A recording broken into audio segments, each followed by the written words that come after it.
언니 대신 내가 그 남자랑 결혼해. 어머니의 말에 정혜는 숨이 멎었다. 혼담 자리에서 언니 미경이 거절한 그 남자. 낡은 구두에 해진 외투를 걸친 월세 연체 문자를 받는 가난한 공장 관리인. 가족들은 정혜에게 그 자리를 떠넘겼다. 35년을 이 집 딸로 살았지만 정혜는 한 번도 선택받은 적이 없었다. 언니가 남긴 음식, 언니가 입던 옷, 그리고 이제는 언니가 거절한 남자까지. 하지만 정혜는 몰랐다. 비 오는 날 치러진 초라한 혼례 뒤 신혼집에서 밝혀질 진실을. 그 남자가 왜 그렇게 살아왔는지, 그가 진짜 보려 했던 것이 무엇인지, 그리고 자신이 얼마나 큰 행운을 잡았는지. 가족에게 버림받은 줄 알았던 그날이 사실은 정의 인생의 진짜 시작이었다는 것을. 혼담은 읍내에서 가장 오래된 한정식집 풍년옥에서 열렸다. 정혜는 주방 보조로 그곳에서 일한 지 벌써 3년째였다. 그날도 여느 때처럼 설거지를 하고 있던 정혜는 사장님이 급하게 부르는 소리에 앞치마를 벗고 홀로 나갔다. 정혜 씨, 이번 룸 좀 봐줘요. 혼담 자리인데 서빙 좀. 정혜는 고개를 끄덕이고 쟁반을 들었다. 혼담? 요즘 같은 세상에 혼담이라니. 그것도 중매로. 정혜는 속으로 피식 웃으며 룸문을 열었다. 그리고 그 순간 정혜의 손이 미세하게 떨렸다. 테이블 한쪽에 앉아 있는 사람은 언니 미경이었다. 새로 산 듯한 베이지색 코트를 걸치고 머리는 미용실에서 막 손질한 듯 윤이 났다. 언니 옆에는 어머니가, 그리고 그 맞은편에는 중년의 남자 2명이 앉아 있었다. 중매쟁이로 보이는 한 명과 아마도 신랑감으로 보이는 또 한 명. 정혜는 재빨리 고개를 숙이고 물을 따랐다.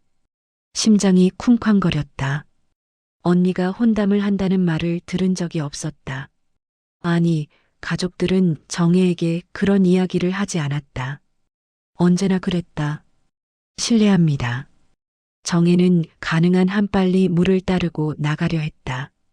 하지만 어머니의 목소리가 정혜를 붙잡았다. 아, 정혜야. 너 여기서 일하니? 어머니의 목소리에는 놀라움보다는 불편함이 섞여 있었다. 정혜는 인사를 했다. 네, 어머니. 그래, 일 끝나면 집에 들러. 네. 정혜는 더 이상 머물지 않고 룸을 나왔다. 하지만 문을 닫기 직전 중매쟁이의 목소리가 들렸다. 신랑분이 곧 오실 겁니다. 사업하시는 분이라 좀 바쁘셔서요. 정혜는 주방으로 돌아와 설거지를 계속했다. 손은 움직이지만 머릿속은 복잡했다. 언니가 결혼을 한다. 39의 미경 언니가 드디어 결혼을 한다. 그동안 얼마나 많은 맞선을 받던가. 그때마다 언니는 이런저런 이유로 거절했다. 키가 작다, 학력이 낮다, 집안이 별로다. 언니의 기준은 높았고 세월은 흘렀다. 그리고 이제 정혜는 35이 되었다. 정혜 씨, 이번 룸 음식 나갔어요. 네, 지금 갈게요. 정혜는 다시 쟁반을 들었다. 이번에는 전체 요리였다. 조심스럽게 룸문을 열었을 때 분위기가 달라져 있었다. 신랑감이 도착한 것이다. 정혜는 습관적으로 고개를 숙인 채 음식을 놓기 시작했다. 하지만 귀는 그들의 대화를 듣고 있었다. 늦어서 죄송합니다. 공장에 일이 좀 있어서요. 남자의 목소리는 낮고 차분했다. 정혜는 슬쩍 고개를 들어 그를 봤다. 40대 중반쯤으로 보이는 남자. 키는 보통이고 체격은 단단해 보였다. 하지만 그의 차림새는 사업가라는 단어와는 거리가 멀었다. 낡은 갈색 구두. 밑창이 조금 달아 있었다. 검은색 바지는 빛이 바랬고 무릎 부분이 약간 늘어나 있었다. 회색 외투는 깃부분이 해져 있었고 소매에는 기름때로 보이는 얼룩이 남아 있었다. 그리고 그의 손등에는 오래된 화상 자국처럼 보이는 흉터가 있었다. 정혜는 음식을 다 놓고 물러나려 했다. 하지만 그 순간 언니 미경의 표정을 보게 되었다. 언니의 얼굴은 굳어 있었다. 새로 바른 립스틱 색이 유난히 붉게 보일 정도로 언니의 얼굴은 창백했다. 저 실례지만 미경이 입을 열었다. 목소리가 떨리고 있었다. 무슨 사업을 하신다고 하셨죠? 중매쟁이가 대답했다. 공장을 운영하십니다. 제법 큰 규모로요. 공장이요? 미경의 목소리에 실망이 묻어났다. 남자는 조용히 대답했다. 네, 금속 가공 공장입니다. 아, 그러시군요. 미경은 어머니를 힐끔 쳐다봤다. 어머니도 불편한 기색이 역력했다. 중매쟁이는 분위기를 살리려 애를 썼다. 그래도 사업체를 운영하시니까요. 요즘 같은 세상에 쉬운 일이 아니죠. 그때였다. 테이블 위에 놓인 남자의 휴대전화가 울렸다.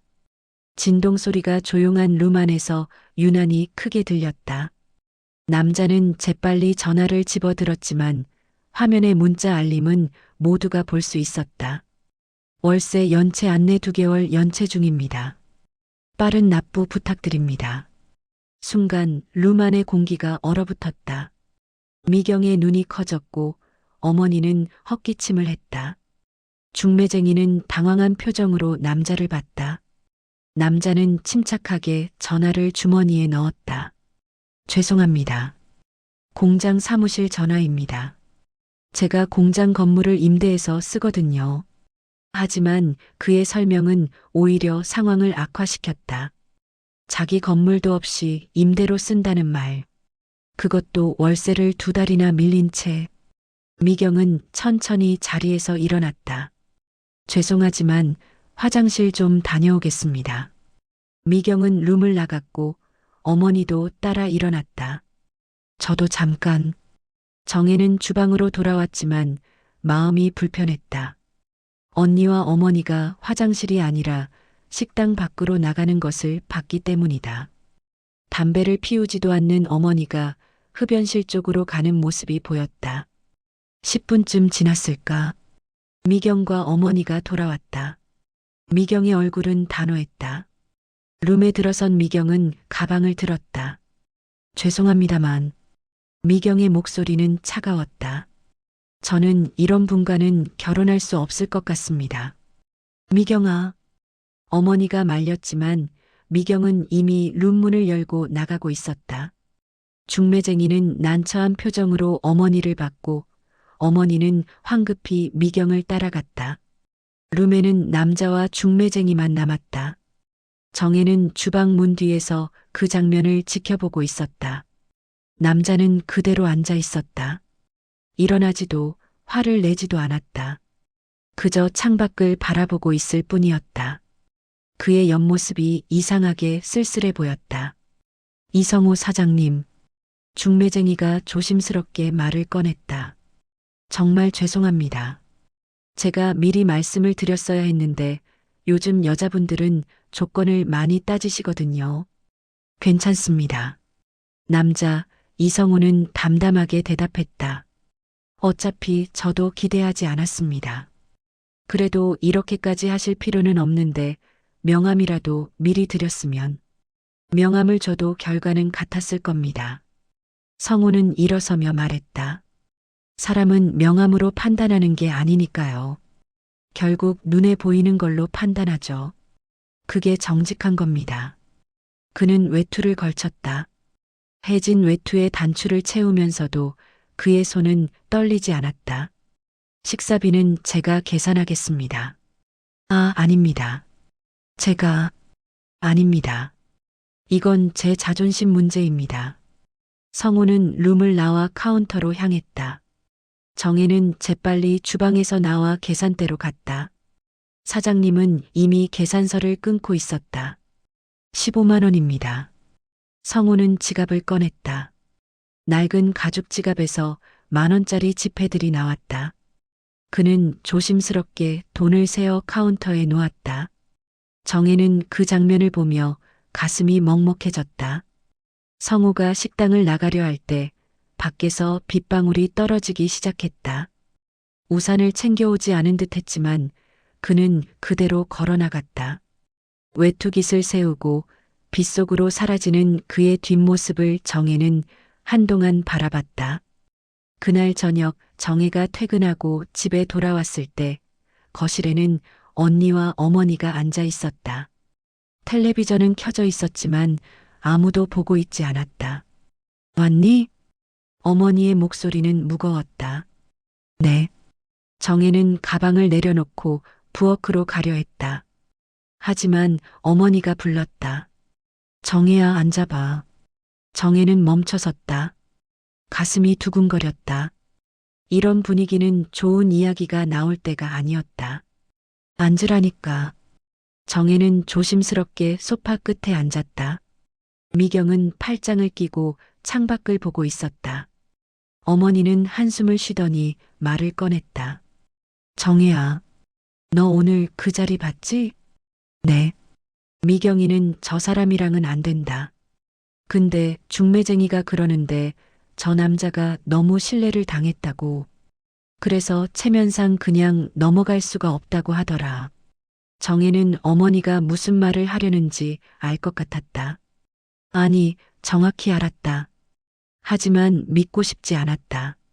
그래서 말인데, 어머니는 정혜를 똑바로 쳐다봤다. 내가 그 자리에 가줘야겠다. 정혜의 손이 떨렸다. 하지만 목소리는 나오지 않았다. 뭐, 조건이 좋은 건 아니지만, 그래도 나쁜 사람은 아닌 것 같더라. 성실해 보이고, 내 나이도 이젠 35니까 이런 기회도 쉽지 않아. 어머니, 정혜는 겨우 목소리를 냈다. 저는 싫다는 거 아니지? 어머니의 목소리에 날이 섰다. 이 나이에 너보고 뭘 더 바라냐? 키 크고 잘생긴 남자? 돈 많은 남자? 정혜야, 정신 차려. 내가 뭐가 있다고 그런 사람이 너한테 오겠니? 정혜는 입술을 깨물었다. 언니가 차버린 사람을. 그게 뭐가 어때서? 어머니가 소리를 질렀다. 미경이는 조건이 더 좋은 사람을 만날 수 있어. 근데 너는 이것도 감지덕지 해야지. 거실이 조용해졌다. 미경은 여전히 창밖을 보고 있었다. 한마디도 거들지 않았다. 언니는 언제나 그랬다. 자기 일이 아니면 관여하지 않았다. 다음 주에 한 번 더 만나보기로 했어. 그때 내가 가.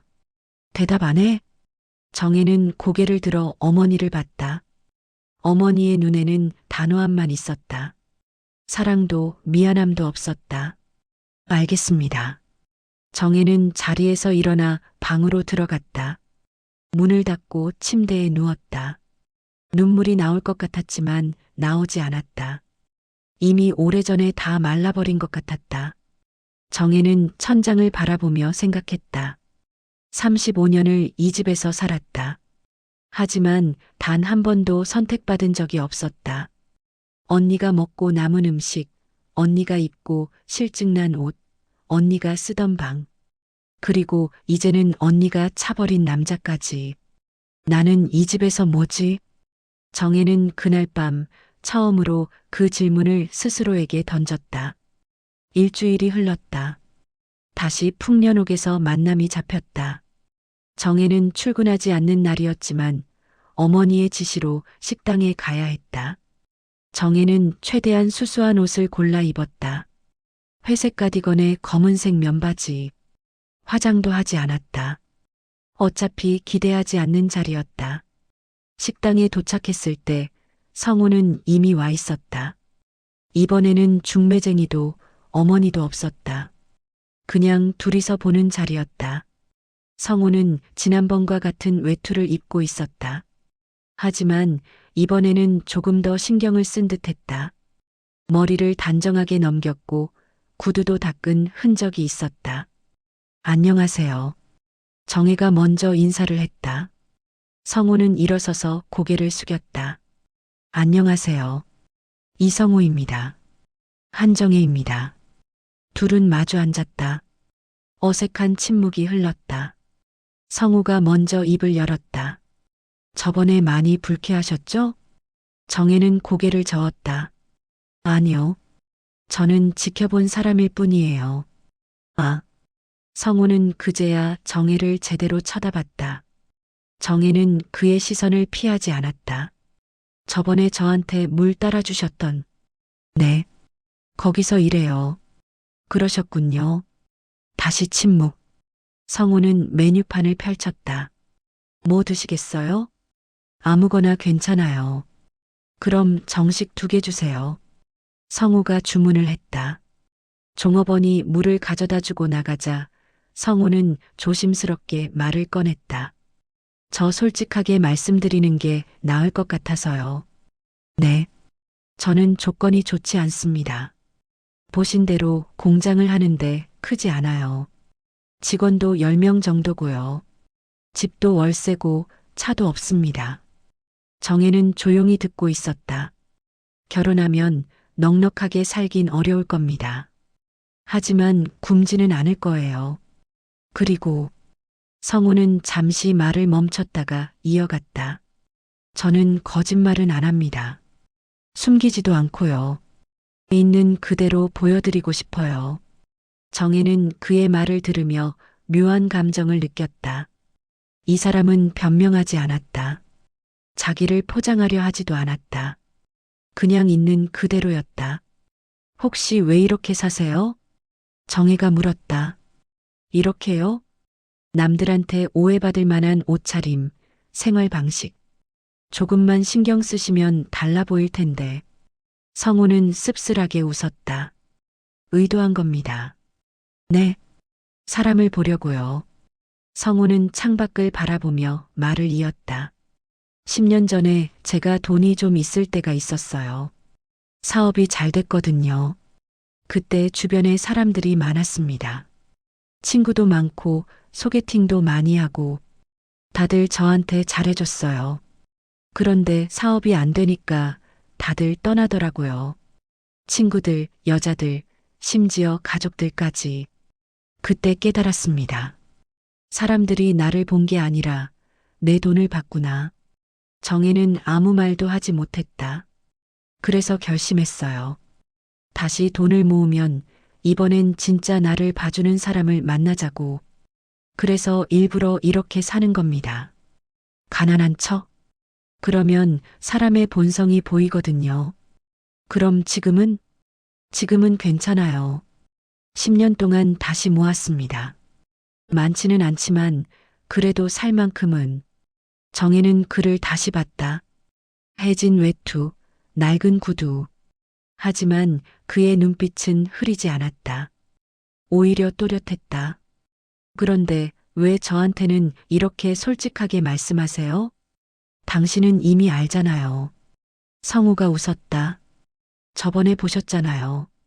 제가 얼마나 초라한지. 그런데도 여기 나오셨다는 건 조건을 보고 온 게 아니라는 뜻이니까. 정혜는 웃음이 나왔다. 쓸쓸한 웃음이었다. 저도 선택의 여지가 없었어요. 네. 가족들이 보낸 거예요.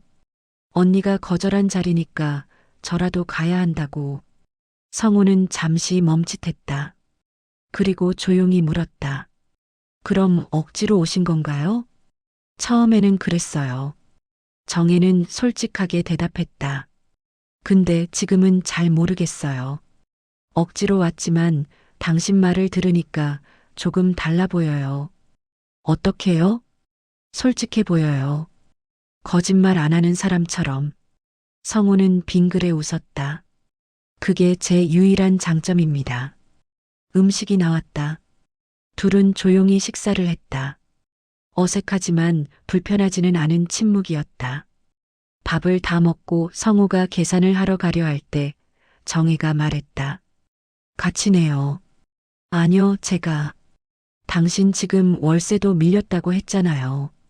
정혜의 말에 성우는 당황했다. 정혜는 지갑을 꺼냈다. 농담이에요. 제가 낼게요. 여기서 일하니까 할인받아요. 그래도 다음에 내세요. 결혼하면. 정혜는 그렇게 말하고 계산대로 갔다. 성우는 그 자리에 멍하니 서 있었다. 식당을 나와서 둘은 나란히 걸었다. 읍내의 작은 공원을 지나는 길이었다. 성우가 조심스럽게 물었다. 그럼 결혼 생각이 있으신 건가요? 정혜는 걸음을 멈추고 그를 봤다. 솔직히 말할게요. 네. 저는 가족한테 사랑받은 적이 없어요. 언니가 남긴 것만 받고 살았어요. 음식도 옷도 그리고 이제 남자까지. 그게 제 인생이었어요. 성우는 조용히 들었다. 근데 이제는 지쳤어요. 이 집에서 나가고 싶어요. 혼자 살 용기는 없지만 다른 곳으로 가고 싶어요. 그래서 저와 네. 정혜는 고개를 끄덕였다. 당신도 진짜를 원하잖아요. 저도 마찬가지예요. 진짜로 저를 봐줄 사람이 필요해요. 조건이 아니라 나를. 성우는 한참을 정혜를 바라봤다. 그리고 천천히 말했다. 저도 그런 사람이 필요했습니다. 둘은 벤치에 앉았다. 바람이 불었다. 차가웠지만 둘 다 일어서지 않았다. 한 가지만 약속할게요. 성우가 말했다. 저는 당신을 절대 뒷순위로 두지 않겠습니다. 당신이 제 가족이 되면 당신이 먼저예요. 정혜는 그 말에 눈물이 날 뻔했다. 평생 듣고 싶었던 말이었다. 그럼 저도 약속할게요. 정혜가 대답했다. 저도 당신을 속이지 않을게요. 있는 그대로 보여줄게요. 그럼, 네. 결혼하시겠습니까? 정혜는 웃었다. 오랜만에 진심으로 웃었다. 네. 하겠습니다. 그렇게 둘의 약속이 정해졌다. 화려하지 않았지만 거짓 없는 약속이었다. 성우는 정혜에게 악수를 청했다. 정혜는 그의 손을 잡았다. 손등의 흉터가 거칠게 느껴졌지만 악수는 따뜻했다. 결혼식은 간소하게 할게요. 성우가 말했다. 화려한 거 못 해드려서 죄송합니다. 괜찮아요. 저도 그런 거 안 좋아해요. 정말요? 네. 조용한 게 좋아요. 성우는 안도한 표정을 지었다. 고맙습니다. 제가 더 고마워요. 둘은 다시 걸었다. 읍내의 저녁거리는 조용했다. 가로등 불빛 아래로 둘의 그림자가 길게 늘어졌다. 그림자는 서로 다른 방향을 보고 있었지만 걸음은 같은 방향이었다. 그날 밤 정혜는 집에 돌아와 어머니에게 말했다. 결혼하기로 했어요. 어머니는 놀란 표정을 지었다. 진짜? 네. 그래 잘했다. 어머니의 목소리에는 안도가 섞여 있었다. 정혜는 방으로 들어가며 생각했다. 잘했다는 말. 그 말은 정혜를 위한 게 아니었다. 가족의 체면을 지킨 것에 대한 안도였다. 하지만 정혜는 더 이상 신경 쓰지 않기로 했다. 이제 곧 이 집을 떠날 것이다. 그리고 새로운 곳에서 자기를 진짜로 봐주는 사람과 살 것이다. 정혜는 창밖을 봤다. 별이 보였다. 오랜만에 본 별이었다. 아니, 오랜만에 올려다본 하늘이었다. 정혜는 평생 고개를 숙이고 살았다. 하지만 이제는 고개를 들 수 있을 것 같았다. 결혼 날짜가 잡혔다. 한 달 뒤에 어느 목요일. 목요일 혼례는 흔치 않았지만 성우가 공장 일정 때문에 주말이 어렵다고 했다. 정혜는 상관없었다. 어차피 하객도 많지 않을 것이고 화려할 필요도 없었다. 하지만 문제는 다른 곳에서 터졌다. 결혼 2주일 전 저녁 식사 자리에서 어머니가 말을 꺼냈다. 정혜야. 네. 결혼하면 집에 얼마 좀 보태줄 수 있겠니? 정혜는 숟가락을 멈췄다. 네. 미경이 취직 준비한다고 학원비도 들고 내 아버지 병원비도 만만찮아. 내가 시집 가면 한 명 빠지는 거니까 그만큼은 보태줘야 하는 거 아니니? 정혜는 어머니를 봤다. 어머니는 너무나 당연하다는 듯이 말하고 있었다. 제가 얼마를 벌어요? 그래도 남편이 있잖아. 공장한다며? 그럼 돈 좀 되겠지. 어머니, 저희 월세도 내야 하고. 월세? 너희 신혼집이 월세야? 어머니의 목소리가 높아졌다. 그 남자가 집도 없어? 공장한다면서? 작은 공장이래요. 그리고 집은 나중에 마련한다고. 아이고, 내가 딸을 어디다 보내는 거야. 어머니는 한숨을 쉬었다. 그리고 미경을 봤다. 미경아, 내가 거절하길 잘했다. 저런 남자랑 살면 고생길이야. 미경은 대답 없이 밥을 먹고 있었다. 정혜는 가슴이 답답했다. 어머니, 저는 그냥 조용히 결혼하고 싶어요. 조용히?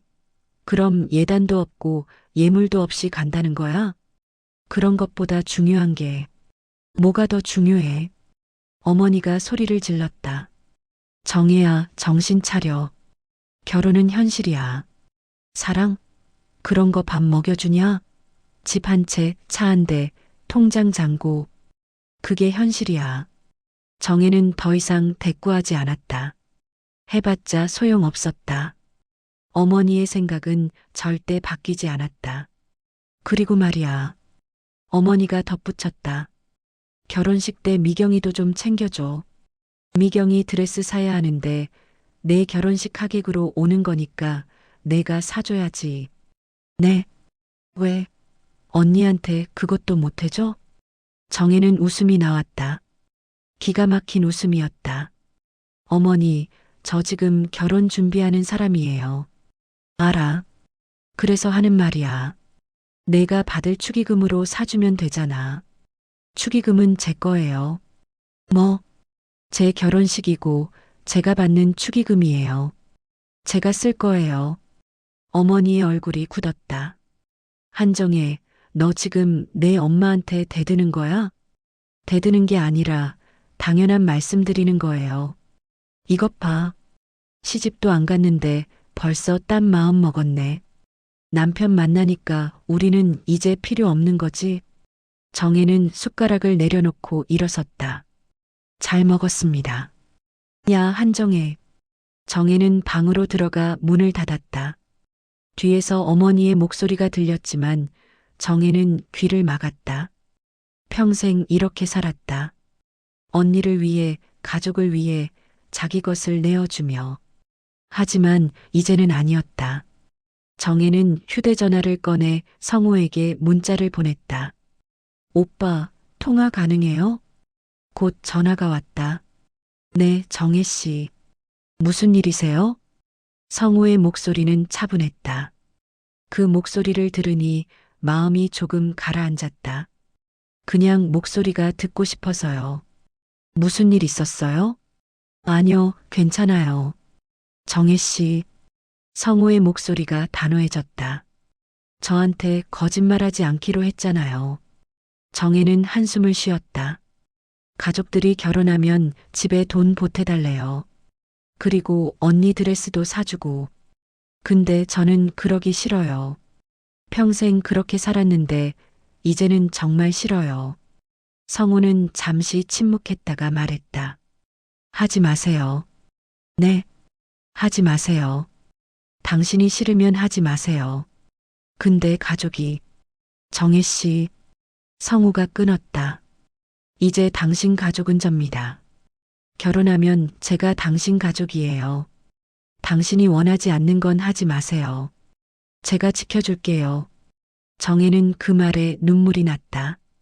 평생 처음 듣는 말이었다. 자기를 지켜주겠다는 말. 고마워요. 당연한 거예요. 그리고 정혜 씨. 네. 우리 결혼식 작게 할까요? 아예 우리 둘만. 네. 식당 예약 취소하고 읍사무소에서 혼인신고만 하고. 그리고 우리 둘이 맛있는 거 먹으러 가요. 괜찮으세요?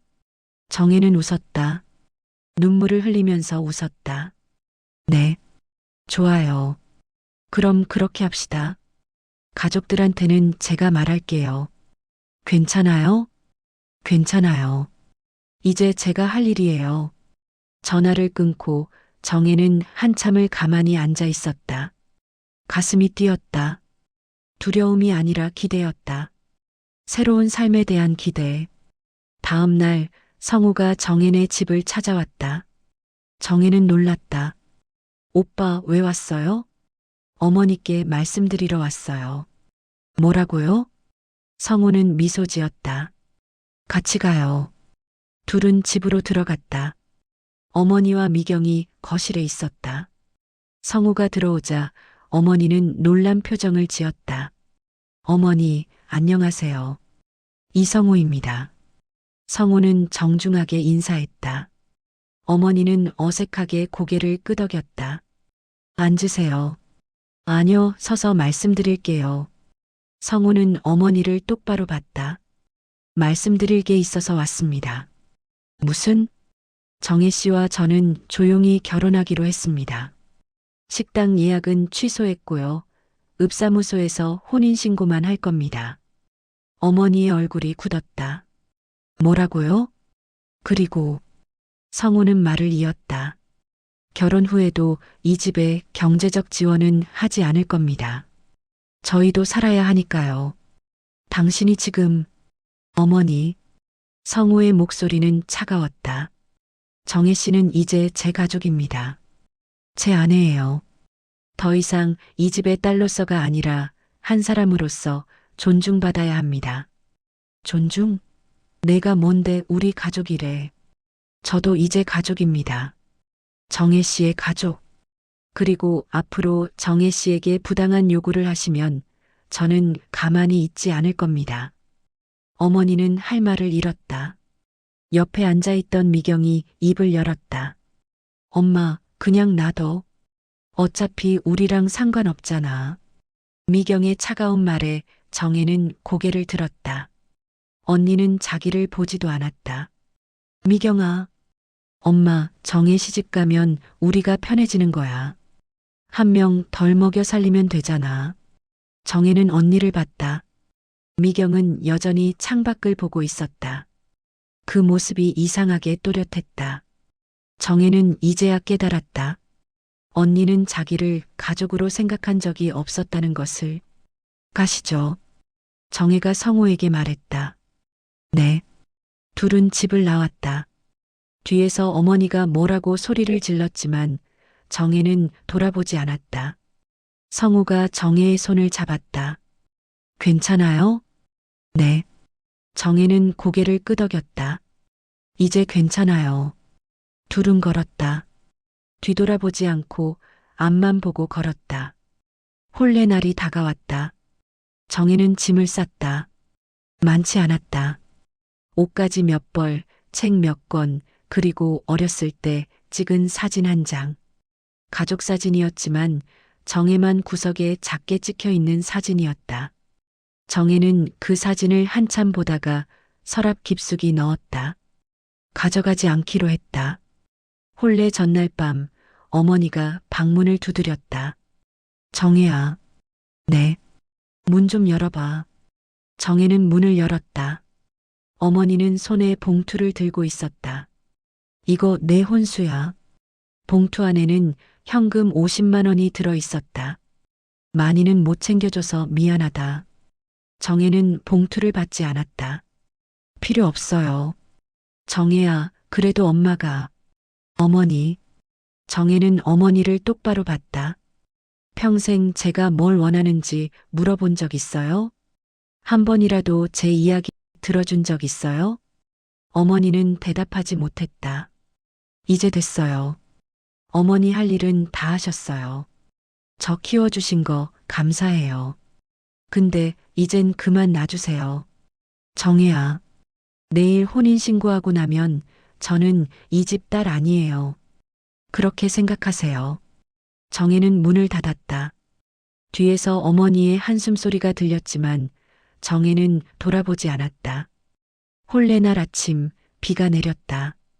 정혜는 일찍 일어나 짐을 챙겼다. 거울을 보니 평소와 다름없는 얼굴이었다. 화장도 하지 않았다. 그냥 수수한 흰색 블라우스와 검은색 치마를 입었다. 특별할 것 없는 차림이었다. 성우가 아침 9시에 택시를 타고 왔다. 정혜는 짐을 들고 나갔다. 거실에는 아무도 없었다. 어머니도 아버지도 언니도 모두 방 안에 있었다. 나와서 배웅하지 않았다. 정혜는 현관문을 열고 나갔다. 택시에 타면서 한 번 뒤를 돌아봤다. 35년을 살았던 집. 하지만 그 집은 이미 낯설었다. 아니, 처음부터 자기 집이 아니었는지도 몰랐다. 가시죠. 정혜가 성우에게 말했다. 네. 택시가 출발했다. 빗소리만 창문을 두드렸다. 읍사무소는 한산했다. 목요일 아침이라 사람이 별로 없었다. 둘은 민원실로 갔다. 혼인신고서를 작성했다. 성우는 천천히 정성스럽게 이름을 적었다. 정혜도 떨리는 손으로 이름을 썼다. 증인 2분 필요한데요. 직원이 말했다. 성우는 잠시 난처한 표정을 지었다. 그때 옆에서 나이 든 부부가 다가왔다. 저희가 해드릴까요? 할아버지가 웃으며 말했다. 젊은 부부가 둘이 왔네. 우리도 옛날 생각나는구만. 할머니도 웃으며 고개를 끄덕였다. 고맙습니다. 성우가 인사했다. 할아버지와 할머니가 증인란에 서명했다. 그리고 할머니가 정혜의 손을 잡았다. 행복하게 사세요. 감사합니다. 정혜의 눈가가 뜨거워졌다. 가족도 아닌 처음 보는 사람이 건네는 축복이 이렇게 따뜻할 줄 몰랐다. 신고서를 제출하고 둘은 읍사무소를 나왔다. 비는 여전히 내리고 있었다. 성우가 우산을 펼쳤다. 하나뿐인 우산 아래로 둘이 들어갔다. 이제 어디 가요? 정혜가 물었다. 예식장 가야죠. 네. 예식장이요? 네. 작은 곳이지만 그래도 예식은 해야죠. 성우가 웃었다. 정혜는 놀랐다. 예약한 곳 취소했다고. 큰 식당 예약은 취소했어요. 대신 작은 예식장 하나 알아봤어요. 우리 둘과 증인 몇 명만 들어갈 수 있는 곳이요. 택시를 타고 읍내 뒤편으로 갔다. 오래된 건물 3층에 작은 예식장이 있었다. 사랑방 예식장이라는 간판이 붙어 있었다. 내부는 좁았지만 깨끗했다. 의자는 20개 정도 놓여 있었다. 여기서 해도 될까요? 성우가 조심스럽게 물었다. 좋아요. 정혜는 진심으로 대답했다. 화려한 것보다 훨씬 좋아요. 예식장 주인이 나왔다. 50대쯤 되어 보이는 여자였다. 신랑 신부분이세요? 어머, 오늘 날씨가 이런데 고생하셨네요. 괜찮습니다. 하객분들은 언제 오세요? 하객은 없습니다. 성우가 말했다. 주인은 잠시 놀란 표정을 지었다가 이내 웃었다. 그래도 괜찮아요. 사랑하는 두 분이 계시잖아요. 제가 예쁘게 준비해 드릴게요. 주인은 작은 부케를 가져왔다. 흰 장미 몇 송이로 만든 소박한 부케였다. 신부님, 이거라도 드세요. 정혜는 부케를 받아들었다. 손에 쥐어진 부케가 묵직했다. 신랑님, 신부님 여기 서세요. 둘은 단상 위로 올라갔다. 의자에는 아무도 앉아있지 않았다. 텅 빈 예식장이었다. 하지만 이상하게 외롭지 않았다. 주인이 음악을 틀었다. 파엘벨의 캐논이 흘러나왔다. 그리고 주인이 말했다. 이제 신랑님, 신부님께 서약을 받겠습니다. 주인은 종이를 꺼내 읽기 시작했다. 신랑 이성호 씨, 신부 한정혜 씨를 아내로 맞이하여 평생 사랑하고 존중하며 지켜주실 것을 약속하십니까? 네, 약속합니다. 성우의 목소리는 또렷했다. 신부 한정혜 씨, 신랑 이성호 씨를 남편으로 맞이하여 평생 함께하며 서로를 지지할 것을 약속하십니까? 네, 약속합니다. 정혜의 목소리도 떨리지 않았다. 그럼 이제 신랑님께서 신부님께 반지를 끼워주세요. 성우는 주머니에서 작은 상자를 꺼냈다. 안에는 은반지 2개가 들어 있었다. 화려하지 않았지만 정성스럽게 닦아둔 흔적이 있었다. 성우는 정혜의 손을 잡았다. 그리고 조심스럽게 반지를 끼웠다. 손가락에 맞춰 딱 맞는 크기였다. 신부님도 신랑님께. 정혜는 상자에서 다른 반지를 꺼냈다. 성우의 손을 잡았을 때 그의 손이 약간 떨리고 있었다. 정혜는 천천히 반지를 끼워 주었다. 좋습니다. 이제 신랑님, 신부님께 키스하셔도 좋습니다. 성우는 정혜를 봤다. 정혜도 그를 봤다. 성우는 천천히 다가와 정혜의 이마에 입을 맞췄다. 부드러운 키스였다. 박수 소리가 들렸다. 돌아보니 예식장 주인이 눈물을 흘리며 박수를 치고 있었다. 축하합니다. 정말 축하해요. 그때 예식장 문이 열렸다. 성우의 공장 직원들이 들어왔다. 5명이었다. 모두 작업복 차림이었다. 사장님, 축하합니다. 늦어서 죄송합니다. 성우는 놀란 표정을 지었다. 어떻게?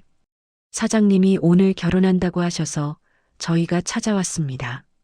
주소 알아내느라 고생했어요. 직원 중 한 명이 웃으며 말했다. 그리고 작은 꽃다발을 내밀었다. 이거라도 드리려고요. 정혜는 꽃다발을 받았다. 꽃잎에 빗물이 맺혀 있었다. 고맙습니다. 사장님, 저희 몰래 결혼하시면 어떡해요? 저희도 축하해드리고 싶었는데. 미안하네. 조용히 하려고 했어. 그래도 사장님 결혼인데 저희가 와야죠. 직원들은 빈 의자에 앉았다. 그리고 다시 박수를 쳤다. 텅 빈 줄 알았던 예식장이 채워지는 순간이었다. 자, 그럼 신랑 신부님, 하객분들께 인사하세요. 둘은 단상 아래로 내려왔다. 성우가 정혜를 봤다. 같이 갑시다. 그 한마디가 정혜를 울렸다. 같이. 혼자가 아니라 같이. 정혜는 평생 혼자였다. 하지만 이제는 아니었다. 둘은 손을 잡고 직원들에게 인사했다. 직원들은 일어나서 박수를 쳤다. 그리고 한 명씩 악수를 했다. 사장님, 행복하세요. 사모님도 행복하세요. 사모님. 처음 듣는 호칭이었다. 정혜는 얼굴이 붉어졌다. 예식이 끝나고 모두 함께 작은 국밥집으로 갔다. 비는 여전히 내렸지만 우산을 쓴 일행은 웃으며 걸었다. 국밥집에 들어가 둘러앉았다. 성우가 술을 시켰다. 오늘은 제가 쏩니다. 사장님, 평소에도 잘 쏘시잖아요. 직원들이 웃었다. 분위기는 화기애애했다. 정혜는 그 모습을 보며 생각했다. 성우는 직원들에게 사랑받는 사람이구나. 사모님. 한 직원이 정혜를 불렀다. 사장님, 겉으로는 무뚝뚝해 보여도 속은 따뜻한 분이에요. 저희한테도 잘해주시거든요. 그러세요? 네. 명절 때마다 보너스 챙겨주시고 저희 집에 일 있으면 먼저 물어봐 주시고 좋은 분이세요. 정혜는 성우를 봤다. 성우는 쑥스러운 듯 술잔을 들었다. 너무 띄워주지 마. 사실이잖아요. 식사를 마치고 직원들과 헤어질 때 한 직원이 조용히 정혜에게 말했다. 사모님, 사장님 잘 부탁드립니다. 사장님, 혼자 사시면서 많이 외로우셨을 거예요. 제가 더 부탁드려요. 사장님은 좋은 분이에요. 겉만 보면 모르는데 알고 보면 정말 좋은 분이세요. 정혜는 고개를 끄덕였다. 그리고 생각했다. 자기도 이제 알 것 같다고. 성우가 왜 그렇게 살았는지. 직원들이 떠나고 성우와 정혜는 택시를 탔다. 집으로 갈까요? 네. 택시는 읍내를 벗어나 외곽으로 향했다. 비는 점점 약해졌다. 창밖으로 논밭이 보였다. 그리고 작은 단독주택들이 나타났다. 여기에요. 성우가 말했다. 택시는 골목 안쪽의 작은 집 앞에 멈췄다. 2층짜리 빌라였다. 오래됐지만 깨끗하게 관리된 곳이었다. 2층이에요. 둘은 계단을 올라갔다. 성우가 문을 열었다. 정혜는 잠시 멈칫했다. 성우가 먼저 들어가지 않고 정혜를 기다리고 있었다. 같이 들어갑시다. 성우가 손을 내밀었다. 정혜는 그 손을 잡았다. 그리고 둘이 함께 문턱을 넘었다. 집안은 생각보다 넓었다. 거실, 방 2개, 부엌, 화장실. 가구는 많지 않았지만 필요한 것은 다 있었다. 깨끗했다. 여기가 우리 집이에요. 성우가 말했다. 우리 집. 정혜는 그 말이 좋았다. 언니 집도 부모님 집도 아닌 우리 집. 마음에 드세요? 네. 정혜는 진심으로 대답했다. 정말 좋아요. 성우는 안도한 표정을 지었다. 짐 풀고 쉬세요. 저녁은 제가 할게요. 제가 할게요. 아니요, 오늘은 제가 하고 싶어요. 성우는 부엌으로 갔다. 정혜는 거실 소파에 앉았다. 창밖을 보니 비가 그치고 있었다. 하늘이 조금씩 밝아지고 있었다. 부엌에서 칼소리가 들렸다. 정혜는 일어나 부엌으로 갔다. 성우가 채소를 썰고 있었다. 익숙한 손놀림이었다. 요리 잘하세요? 혼자 살다 보니 배웠어요. 저도 도와줄게요. 괜찮아요. 같이 해요. 정혜가 웃으며 말했다. 성우도 웃었다. 그럼 같이 합시다. 둘은 나란히 서서 저녁을 준비했다. 대화는 많지 않았지만 침묵이 편안했다. 서로의 존재가 자연스러웠다. 저녁 식사는 된장찌개와 밥, 그리고 간단한 반찬이었다. 화려하지 않았지만 둘이 함께 만든 음식이었다. 맛있어요. 정혜가 말했다. 성우는 빙그레 웃었다. 다행이네요. 식사를 마치고 설거지를 같이 했다. 그리고 거실로 나와 소파에 앉았다. 밖은 이미 어두웠다. 가로등 불빛이 창문으로 들어왔다. 정혜 씨, 네. 행복하세요? 성우가 조심스럽게 물었다. 정혜는 고개를 끄덕였다. 네. 행복해요. 다행이에요. 오빠는요? 저도요. 둘은 서로를 봤다. 그리고 웃었다. 어색하지만 따뜻한 웃음이었다. 그날 밤 정혜는 새집 침대에 누워 천장을 봤다. 낯선 천장이었지만 불편하지 않았다. 옆방에서 성우의 기척이 들렸다. 성우는 정혜에게 큰 방을 주고 자기는 작은 방을 썼다. 이 사람 정말 착한 사람이구나. 정혜는 생각했다. 그리고 처음으로 미래가 기대되었다. 무섭지 않았다. 이 사람과 함께라면 괜찮을 것 같았다. 빗소리가 다시 들렸다. 하지만 이번에는 달랐다. 빗소리가 무섭지 않았다. 오히려 평화로웠다. 정혜는 눈을 감았다. 그리고 처음으로 편안하게 잠들었다. 누구 눈치도 보지 않고 내일 걱정도 하지 않고 그냥 편안하게. 결혼 일주일이 지났다. 정혜는 새로운 생활에 적응하고 있었다. 아침에 일어나 아침 식사를 준비하고 성우가 공장에 나간 후 집안일을 했다. 오후에는 가끔 산책을 하거나 책을 읽었다. 저녁이 되면 성우가 돌아왔고 함께 저녁을 먹었다.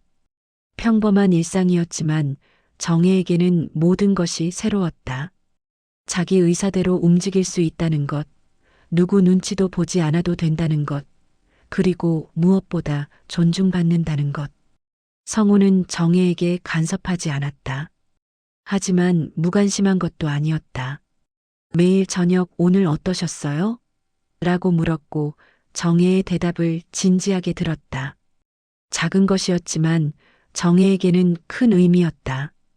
어느 토요일 저녁 성우가 일찍 퇴근했다. 오늘 일찍 끝났어요.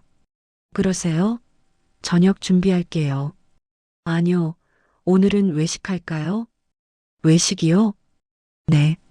결혼하고 한 번도 밖에서 안 먹었잖아요. 둘은 읍내의 작은 이탈리안 레스토랑에 갔다. 생각보다 괜찮은 곳이었다. 파스타와 피자를 주문했다. 맛있어요. 정혜가 웃으며 말했다. 성우도 웃었다. 다행이에요. 여기 괜찮다고 들어서. 식사를 마치고 집으로 돌아오는 길, 성우가 조심스럽게 말을 꺼냈다. 정혜 씨, 네, 오늘 말씀드릴 게 있어요. 정혜는 성우의 표정이 진지해진 것을 알아챘다. 무슨 일이에요? 집에 가서 말씀드릴게요. 집에 도착해 거실에 앉았다. 성우는 잠시 망설이다가 입을 열었다. 사실 제가 숨긴 게 있어요. 정혜의 심장이 두근거렸다. 무슨 말이 나올까 긴장됐다. 거짓말은 아니고 그냥 말하지 않았던 거예요. 뭔데요? 성우는 일어나서 안방으로 갔다. 그리고 서랍에서 두툼한 서류 봉투를 꺼내왔다. 이거 보셨으면 해요. 정혜는 봉투를 받아 열었다. 안에는 각종 서류가 들어 있었다. 등기부등본, 통장사본, 주식증서, 그리고 기업 서류들. 정혜는 서류를 하나씩 넘겨봤다. 그리고 눈이 커졌다. 공장 건물 등기 마이너스 소유주 이성호. 물류회사 지분 증서 마이너스 30% 보유. 통장 잔고 마이너스 123억 4천만 원. 부동산 등기 마이너스 서울 강남구 아파트 외옥원. 정혜는 서류를 보다가 성우를 쳐다봤다. 성우는 조용히 앉아 있었다. 이게 다 뭐예요? 제 재산이에요. 하지만 월세 밀렸다고. 거짓말이었어요. 성우는 담담하게 말했다. 정확히는 공장 사무실 월세를 일부러 안 낸 거예요. 그 문자 받으려고. 정혜는 이해할 수 없다는 표정을 지었다. 성우는 천천히 설명하기 시작했다. 15년 전 저는 작은 금속 가공 공장을 시작했어요. 운이 좋았죠. 대기업 납품 계약을 따냈고 사업이 빠르게 성장했어요. 5년 만에 공장을 3개로 늘렸고 물류회사도 인수했어요. 정혜는 숨을 죽이고 들었다. 그때 주변에 사람이 많았어요. 친구들, 친척들, 여자들. 다들 제게 잘해줬죠. 저는 그게 진짜인 줄 알았어요. 근데 8년 전 대기업이 계약을 끊었어요. 중국 업체로 갈아탔거든요. 성우는 잠시 말을 멈췄다. 그때부터 사람들이 떠났어요. 친구들은 연락을 끊었고 여자친구는 다른 남자에게 갔어요. 친척들은 빌려간 돈을 안 갚았고요. 그때 깨달았어요. 사람들이 나를 본 게 아니라 돈을 받구나.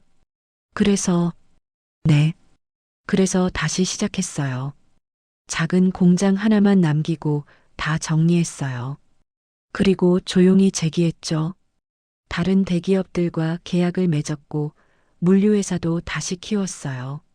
하지만 이번엔 아무한테도 말하지 않았어요. 낡은 옷, 월세집, 다 연출이었어요. 사람들이 저를 어떻게 대하는지 보려고요. 진짜 저를 봐줄 사람을 만나고 싶었어요. 정혜는 서류를 내려놓았다. 그럼 저도, 네. 성우는 고개를 끄덕였다. 처음 혼담 자리에서 당신 언니 표정을 봤어요. 실망, 경멸, 거부. 다 보였죠. 근데 당신은 달랐어요. 저는 주방에 있었을 뿐인데요. 바로 그거예요. 당신은 저를 업신여기거나 무시하지 않았어요. 오히려 커피를 가져다 주셨죠. 그 작은 배려가 저한테는 컸어요. 정혜는 그날을 떠올렸다. 성우가 혼자 남았을 때 커피를 가져다 준 것. 그리고 두 번째 만났을 때 당신은 제 말을 들어줬어요. 판단하지 않고 그냥 들어줬어요. 그때 확신했죠. 이 사람은 다르다고. 성우는 정혜를 똑바로 봤다. 저는 당신이 저를 택한 게 아니라는 거 알아요. 가족이 떠밀어서 온 거. 하지만 그게 중요하지 않았어요. 당신이 저를 대하는 태도, 그게 진짜였으니까. 정혜는 복잡한 감정이 들었다. 그럼 저는 시험을 받은 건가요? 아니요. 성우는 단호하게 말했다. 시험이 아니에요. 저는 그냥 솔직한 모습을 보고 싶었을 뿐이에요. 사람들은 돈 앞에서 본색을 드러내거든요. 저는 그게 아닌 사람을 만나고 싶었어요. 그래서 네. 당신은 제 돈을 몰랐어요. 제 재산을 몰랐어요. 그냥 저라는 사람만 봤어요. 그게 제가 원한 거였어요. 정혜는 한참 생각하다가 물었다. 그럼 이제 어떻게 되는 건가요? 어떻게요? 우리 관계요. 진실을 알았으니. 성우는 정혜의 손을 잡았다. 아무것도 안 바뀌어요. 우리는 여전히 부부고 저는 여전히 당신 남편이에요. 단지 이제 제가 누군지 알게 된 거죠. 하지만 정혜 씨, 성우의 목소리가 부드러워졌다. 제가 당신한테 거짓말한 건 맞아요. 하지만 제 마음은 진짜였어요. 당신을 만나고 싶었고, 당신과 살고 싶었고, 당신을 지키고 싶었어요. 그건 변함없어요. 정혜는 눈물이 날 것 같았다. 하지만 참았다. 왜 이제야 말하는 거예요? 결혼하고 일주일이 지났으니까요. 일주일이면 제가 어떤 사람인지 조금은 아실 것 같아서요. 그리고 성우는 잠시 멈췄다가 이어갔다. 당신 가족이 알게 될까 봐요. 네, 곧 알게 될 겁니다. 제가 누군지. 그럼 연락이 올 거예요. 돈을 달라고, 도와달라고. 그 전에 당신이 먼저 알아야 한다고 생각했어요. 정혜는 그제야 이해했다. 성우는 정혜를 보호하려 한 것이다. 제 재산은 당신 거예요. 네, 결혼했으니까요. 법적으로도 당신 거예요. 근데 저는 당신이 이걸 가족한테 주지 않았으면 해요. 평생 당신은 가족한테 주기만 했어요. 이제 그만 받아요. 당신 것을 당신이 지켜요. 제가 도와줄게요. 정혜는 성우를 봤다. 그의 눈빛은 진지했다. 저는 뭐라고 해야 할지 모르겠어요. 아무 말도 안 해도 돼요. 그냥 알아주세요. 제가 당신 편이라는 것. 정혜는 고개를 끄덕였다. 그리고 처음으로 성우에게 안겼다. 성우는 놀란 듯 했지만 조심스럽게 정혜를 안아줬다. 고마워요. 정혜가 속삭였다. 제가 더 고마워요.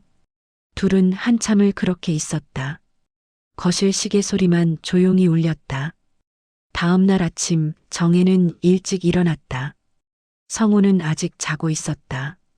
정혜는 어젯밤 본 서류를 다시 꺼내봤다. 100억이 넘는 돈. 평생 볼 일 없을 줄 알았던 금액. 하지만 이상하게 실감이 나지 않았다. 돈보다 더 큰 것을 얻은 것 같았다. 자기를 지켜주겠다는 사람, 자기 편이 되어주는 사람. 정혜는 서류를 다시 봉투에 넣었다. 그리고 성우의 방 서랍에 도로 넣어뒀다. 이건 나중에 생각하기로 했다. 지금은 그냥 평범한 일상을 살고 싶었다. 성우가 일어나 거실로 나왔을 때 정혜는 아침 식사를 준비하고 있었다. 일찍 일어나셨네요. 네. 아침 만들고 있어요. 고마워요. 둘은 마주 앉아 아침을 먹었다. 어제 일은 아무 일도 없었던 것처럼 평범하게 식사했다. 하지만 둘 다 알고 있었다. 어젯밤 무언가가 바뀌었다는 것을. 신뢰가 더 깊어졌다. 식사를 마치고 성우가 공장에 나가기 전 정혜에게 말했다.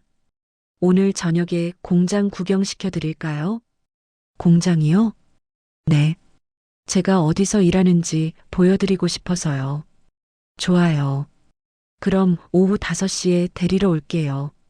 성우가 나가고 정혜는 혼자 집에 남았다. 창밖을 보니 햇살이 좋았다. 정혜는 빨래를 널고 청소를 하고 점심을 간단히 먹었다. 오후가 되자 정혜는 옷을 갈아입고 성우를 기다렸다. 옷이 정각, 성우가 도착했다. 이번에는 차를 몰고 왔다. 검은색 세단이었다. 차 있었어요? 네. 그동안 차고에 놔뒀어요. 정혜는 웃음이 났다. 이 사람은 정말 철저하게 숨기고 살았구나. 차를 타고 공장으로 갔다. 공장은 읍내에서 10분 거리에 있었다. 생각보다 컸다. 건물이 3동이나 있었다. 여기가 공장이에요. 정혜는 차에서 내려 공장을 둘러봤다. 깨끗하게 관리된 건물, 체계적으로 배치된 시설들. 안으로 갈까요? 공장 안으로 들어가니 직원들이 일하고 있었다. 기계 소리가 웅웅거렸다. 성우를 본 직원들이 인사했다. 사장님, 사모님도 오셨네요. 결혼식에 왔던 직원들이 웃으며 인사했다. 정혜도 인사를 받았다. 사모님, 구경 많이 하세요. 사장님, 사모님한테 잘하셔야 해요. 직원들의 농담에 분위기가 화기애애했다. 정혜는 공장을 둘러보며 생각했다. 이 사람은 여기서 이렇게 일하고 있었구나. 사무실로 가니 책상 위에 사진이 놓여 있었다. 결혼식 날 찍은 사진이었다. 정혜와 성우가 나란히 서 있는 사진. 액자에 넣어뒀어요. 성우가 말했다. 매일 보고 싶어서. 정혜는 사진을 보며 미소 지었다. 사진 속의 자기는 행복해 보였다. 공장 구경을 마치고 집으로 돌아오는 길 정혜가 말했다. 고마워요. 왜요? 보여줘서요. 당신이 어떻게 사는지. 저도 고마워요. 함께 해줘서. 둘은 손을 잡고 집으로 향했다. 해가 지고 있었다. 노을이 붉게 물들고 있었다. 그날 밤 정혜는 일기를 썼다. 오랜만이었다. 오늘 남편이 진실을 말했다. 놀랐지만 화나지 않았다. 오히려 고마웠다. 이 사람은 나를 지키려 했다. 평생 처음으로 누군가가 내 편이 되어줬다. 이게 사랑일까? 잘 모르겠다. 하지만 이 사람과 함께 있으면 안심된다. 그것만으로도 충분하다. 정혜는 일기장을 덮고 불을 껐다. 밖에서 별이 빛나고 있었다. 사흘 뒤 예상했던 일이 벌어졌다. 정혜의 휴대전화가 울렸다. 어머니였다. 정혜야, 내 어머니. 너희 남편 돈이 많다며? 정혜는 한숨을 쉬었다. 역시나였다. 누가 그러던데 내 남편이 공장 여러 개 가지고 있고 서울에 건물도 있다며? 왜 말 안 했어? 우리한테. 말할 필요가 없어서요. 뭐, 말할 필요가 없어? 우린 내 가족인데. 정혜는 전화를 잠시 멀리 했다가 다시 귀에 댔다. 어머니, 왜? 저는 이제 이 집 딸 아니에요. 결혼했다고 말씀드렸잖아요. 그래도 가족은 가족이지. 어머니가 저를 가족으로 대해주신 적 있나요? 어머니는 말을 멈췄다. 평생 언니 뒷순이었어요. 언니가 남긴 것만 받고 살았어요. 그런데 이제 와서 가족이라고 하시면 곤란해요. 한정혜, 내가 지금. 어머니, 이제 그만하세요. 저는 제 인생을 살 거예요. 정혜는 전화를 끊었다. 손이 떨렸다. 평생 처음으로 어머니에게 그렇게 말했다. 곧 미경에게서 문자가 왔다. 정혜야, 내가 부자랑 결혼했다며? 언니한테 좀 도와줘. 취직 준비하는데 돈이 많이 들어. 정혜는 문자를 읽고 삭제했다. 답장하지 않았다. 그날 저녁 성우가 돌아왔을 때 정혜는 거실 소파에 앉아 있었다. 성우는 정혜의 표정을 보고 알았다. 연락 왔나요? 네. 뭐라고 하던가요? 돈 달라고요. 성우는 정혜 옆에 앉았다. 어떻게 하고 싶으세요? 안 줄 거예요. 정혜는 단호하게 말했다. 평생 줬어요. 이제 그만 주고 싶어요. 그렇게 하세요. 제가 지켜줄게요. 성우가 정혜의 손을 잡았다. 정혜는 그 손을 꼭 잡았다. 그 후로 어머니와 미경에게서 여러 번 연락이 왔다. 전화, 문자, 심지어 집 앞까지 찾아왔다. 하지만 정혜는 만나지 않았다. 성우도 문을 열어주지 않았다. 한 달쯤 지나자 연락이 뜸해졌다. 그리고 어느 날 미경에게서 마지막 문자가 왔다. 너 혼자 잘 살아라. 가족도 없는 것처럼. 정혜는 그 문자를 보고 웃었다. 슬픈 웃음이 아니었다. 후련한 웃음이었다. 이제야 자유로워진 것 같았다. 봄이 왔다. 정혜는 작은 텃밭을 가꾸기 시작했다. 상추, 고추, 토마토를 심었다. 성우는 주말마다 정혜를 도와줬다. 둘은 흙을 만지며 이야기를 나눴다. 오빠, 응? 행복해요. 저도요. 진짜예요. 평생 이렇게 행복해 본 적 없어요. 성우는 정혜를 봤다. 정혜는 웃고 있었다. 진심으로. 저도 그래요. 당신 만나서 행복해요. 둘은 서로를 보며 웃었다. 햇살이 따뜻했다. 여름이 왔다. 텃밭에서 채소가 자랐다. 정혜는 매일 아침 텃밭에 나가 채소를 수확했다. 그리고 그걸로 요리를 했다. 성우는 정혜가 만든 음식을 맛있게 먹었다. 우리가 키운 거라 더 맛있네요. 그쵸? 둘은 함께 식사하며 웃었다. 가을이 왔다. 정혜는 동네 도서관에서 자원봉사를 시작했다. 책을 정리하고 어린이들에게 책을 읽어주는 일이었다. 정혜는 그 일이 좋았다. 아이들의 웃음소리가 좋았다. 오늘 아이들이 재밌어 했어요. 저녁에 정혜가 말했다. 그래요? 다행이네요. 오빠도 한번 와봐요. 같이 봉사해요. 그럴까요? 다음 주말 성우도 함께 도서관에 갔다. 성우는 아이들에게 과학 이야기를 들려줬다. 아이들은 눈을 반짝이며 들었다.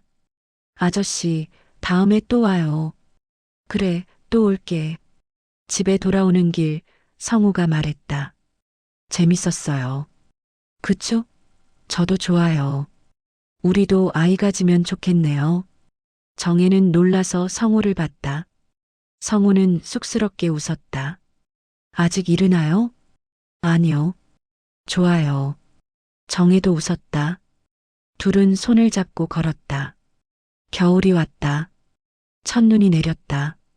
정혜와 성우는 마당에 나가 눈을 맞았다. 예쁘다. 그쵸? 둘은 눈 덮인 마당을 바라봤다. 하얗게 덮인 세상이 새로웠다. 오빠, 응? 고마워요. 저를 선택해줘서. 저도 고마워요. 저를 받아줘서. 둘은 서로를 안았다. 눈은 계속 내렸다. 그날 밤 정혜는 다시 일기를 썼다. 결혼한 지 1년이 됐다. 이 1년은 내 인생에서 가장 행복한 시간이었다. 나는 더 이상 누군가의 그림자가 아니다. 나는 나다. 그리고 누군가의 아내이고 누군가의 가족이다. 진짜 가족. 이제 나는 안다. 가족은 피가 아니라 마음으로 만들어진다는 것을. 그리고 사랑은 조건이 아니라 존중에서 시작된다는 것을. 정혜는 일기장을 덮고 창밖을 봤다. 눈이 계속 내리고 있었다. 하지만 춥지 않았다. 따뜻했다. 옆방에서 성우의 기척이 들렸다. 정혜는 미소 지었다. 이제 혼자가 아니었다. 더 이상 외롭지 않았다. 정혜는 불을 끄고 잠자리에 들었다. 그리고 편안하게 잠들었다. 꿈속에서 정혜는 넓은 들판을 걷고 있었다. 혼자가 아니었다. 옆에 누군가 함께 걷고 있었다. 돌아보니 성우였다. 둘은 손을 잡고 걸었다. 끝없이 펼쳐진 들판을. 함께. 그것이 정혜의 새로운 시작이었다. 가족에게 버림받았던 여자가 진짜 가족을 만난 이야기. 사랑은 때로 가장 예상치 못한 곳에서 가장 평범한 모습으로 찾아온다. 정혜는 그것을 배웠다. 그리고 행복하게 살았다.